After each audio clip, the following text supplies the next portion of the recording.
চট্টগ্রামে আসামি ধরতে গিয়ে আহত হয়েছেন এক পুলিশ সদস্য।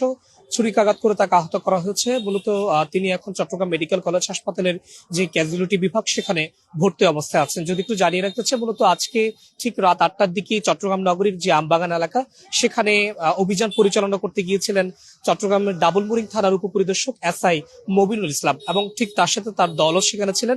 এক পর্যায়ে তারা মূলত যেখানে অভিযান সেটি মূলত পরিচালনা করেছিলেন সেই আমবাগান এলাকার দীর্ঘদিন ধরে মাদক ব্যবসার সঙ্গে জড়িত যে আলমগীর রয়েছে তাকে আসলে গ্রেফতার করতে গিয়েছেন, এবং এক পর্যায়ে তাকে তার যারা সাঙ্গপাঙ্গ রয়েছেন তারা আসলে তাকে সেখানেই ছুরিকাঘাত করে আহত করেন এবং তাকে রক্তাক্ত করে দেন, এবং ঠিক তার পরপরই তাকে চট্টগ্রাম মেডিকেল কলেজ হাসপাতালে নিয়ে আসা হয় এবং তাকে ক্যাজুয়ালিটি বিভাগে ভর্তি করা হয়েছে। এই ঘটনার পরপর সেই এলাকায় অভিযান পরিচালনা করার কথা বলছে পুলিশ।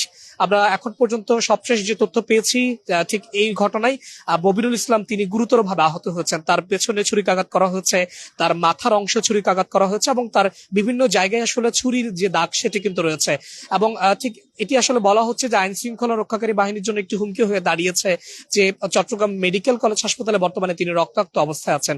আর যদি একটু জানিয়ে রাখতে চাই, মূলত আলমগীর যিনি দীর্ঘদিন ধরেই সেই এলাকায় মাদক ব্যবসা করছেন, তার বিরুদ্ধে মাদক ব্যবসা সহ অন্যান্য বেশ কিছু মামলা রয়েছে এবং সেই মামলার প্রেক্ষিতে কিন্তু আজকে ডাবলমুরিং থানার পুলিশ সেখানে অভিযান পরিচালনা করেন এবং সেখানে তাকে আটক করতে যান। আটকের এক পর্যায়ে তাকে আসলে তারা কিছু বুঝে উঠতে আগেই মূলত তাদেরকে হামলা করা হয়।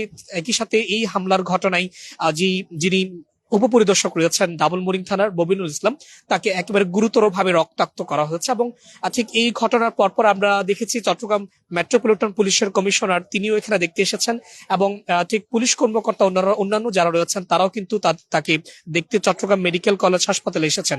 এবং এর বাইরে আমরা তাদের কাছ থেকে সবশেষ যে তথ্যটি পেয়েছি, মূলত সেই এলাকায় এখন মুহুর্মুহুর আসলে গুলির শব্দ কিন্তু শোনা যাচ্ছে বলে আমরা জানতে পেরেছি। যদিও আমরা সেখানে আপনাদেরকে কিছুক্ষণ পরেই সেখান থেকে সংযুক্ত করার চেষ্টা করব এবং সেখানে পুলিশের উপস্থিতিও রয়েছে এবং সেখানে হয়তো বড় ধরনের একটি অভিযান পরিচালনা হতে পারে।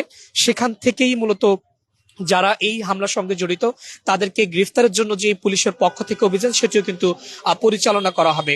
যদি একটু জানিয়ে রাখতে চাই, মূলত আইন শৃঙ্খলা পরিস্থিতি কিন্তু একেবারেই বলা যায় যে যেখানে একজন পুলিশ সদস্যকে আসামি আটক করতে গিয়ে এইভাবে রক্তাক্ত করা হচ্ছে, সেটি কিন্তু আইন শৃঙ্খলা রক্ষাকারী বাহিনীদের একটি চ্যালেঞ্জ ছুড়ে দেওয়ার মতো অবস্থা। এবং সেই চিত্র আসলে আমরা আজকের যে ঘটনা সেটি কিন্তু সেটির দিকে জানান দেয়। সাধারণ মানুষ বলছে যেখানে আইন শৃঙ্খলা রক্ষাকারী বাহিনীর সদস্যরা পর্যন্ত নিরাপদ নয়, সেখানে সেই মাদক ব্যবসায়ী যিনি আছেন যার বিরুদ্ধে মাদক ব্যবসা সহ এই ধরনের অনিয়ম মাদক বেচা কেনার বেশ কয়েকটি অভিযোগ আসলে আছে এবং সেই মামলার প্রেক্ষিতে তাকে আসলে পুলিশ গ্রেফতার করতে যায় এবং তারা সিভিল ড্রেসেই তাকে আটক করতে সেখানে গিয়েছিলেন এবং এক পর্যায়ে কিছু বুঝে ওঠার আগেই মূলত তাকে ছুরিকাঘাত করা হয়।